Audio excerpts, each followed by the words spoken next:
Ammonia কাম gummy আমরা শুরু করবো কই থেকে? একটু পানি খেতে হবে। অ্যামোনিয়া কাম গাম্মি আমরা শুরু করবো কই থেকে?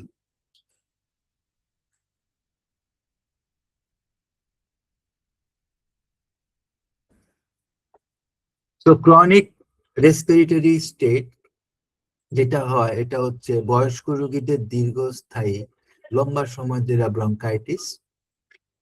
এগুলা কি হয়, ব্রঙ্কিয়াল গুলা বা শ্বাসনালীর যে মাসেল গুলা থাকে এগুলো এত দুর্বল হয়ে যায় যে রোগী আসলে কফ তুলতে পারে না। তখনই এই ওষুধটা খুব ইম্পর্টেন্ট হয়ে ওঠে।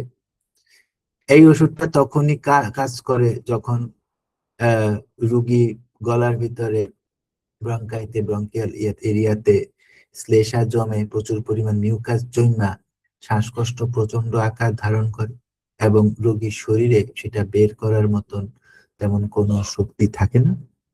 এবং উম আহ, উম, রোগীর ঠান্ডা আবহাওয়া, বৃষ্টি হইলে এই লক্ষণগুলা সাংঘাতিক ভাবে বাড়া যায়। শারীরিক পরিশ্রমের কারণেও এই লক্ষণগুলা এই রোগীর ভিতরে বাইরে যায়।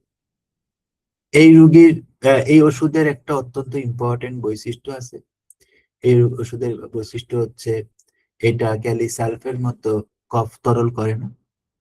এই ওষুধের বৈশিষ্ট্য ক্যালিসালফের মতো এটা কফটা তরল করে না।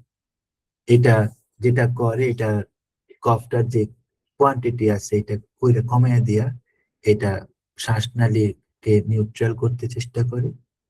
এবং অ্যামোনিয়াকাম গাম্মি এমন একটা রেমেডি, যে সমস্ত রেমেডি ফেল করার পরে যে সমস্ত রেমেডির কাছে আপনি এই সমস্ত সিচুয়েশনে যাবেন, সেই রেমেডি গুলার একটা রেমেডি হচ্ছে অ্যামোনিয়াকাম গাম্মি।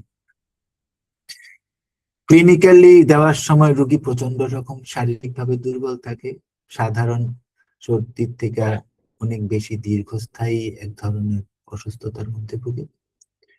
এবং আহ এটা আপনারা মাথায় রাখবেন যে এটার আরেকটা জায়গা হচ্ছে প্যানক্রিয়াটিক প্যাথোলজি, যেটা আবার অনেকে জানে না। তো এটার প্রধান সিমটম হচ্ছে যে পেটের উপরিভাগে মানে এপিগ্যাস্ট্রিক অঞ্চলে কোনো কিছু ভারী, কোনো কিছু বোঝার মতো প্রচন্ড রকম চাপ লাগে। এবং আহ, এইটা তখন আপনাকে বুঝতে হবে যে প্যানক্রিয়াটিক ফ্লুইড সিক্রেশনের কোনো ধরনের কোনো সমস্যা হচ্ছে, স্পেশালি যখন চর্বি জাতীয় খাবার খাওয়া হয় বা ফ্যাট মেল অ্যাবজর্পশন আমরা বলি আর কি মেডিকেল ফিজিওলজিতে। ল্যাবরেটরি রিপোর্টে আমরা দেখি যে সিরাম লাইপিস বা সিরাম অ্যামাইলেজ এটা হাই হয়ে যায়, মানে প্যানক্রিয়াটিক ডিবিলিটিটা অনেক বেশি ইয়ে হয়।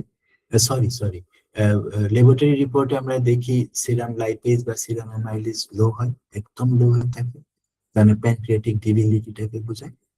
এবং এর সাথে আমরা আমরা পাবো হচ্ছে যে রোগীর অসম্ভব রকম বদহজম, পেটের মধ্যে অস্বস্তি এবং অ্যান্টাসিডে কোনো অ্যান্টাসিড, হ্যাঁ, কোনো অ্যান্টাসিড, অমিপ্রাজল, এসোমিপ্রাজল, পেন্টাপ্রাজল, যত প্রাজল আছে, যত অ্যান্টাসিড আছে না, হ্যাঁ, এগুলাতে কমে না।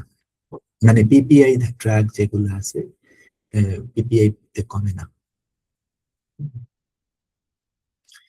তারপরে হচ্ছে যে ক্লিনিক্যাল, যে যদি আমরা ইয়ে করি প্যাথোলজিক্যাল টেস্ট করি, তখন আমরা পায়খানার যদি টেস্ট করি তখন ফিক্যাল ইলাস্টিস ওয়ানের আমরা মাত্রাটা অনেক বেশি কম পাবো।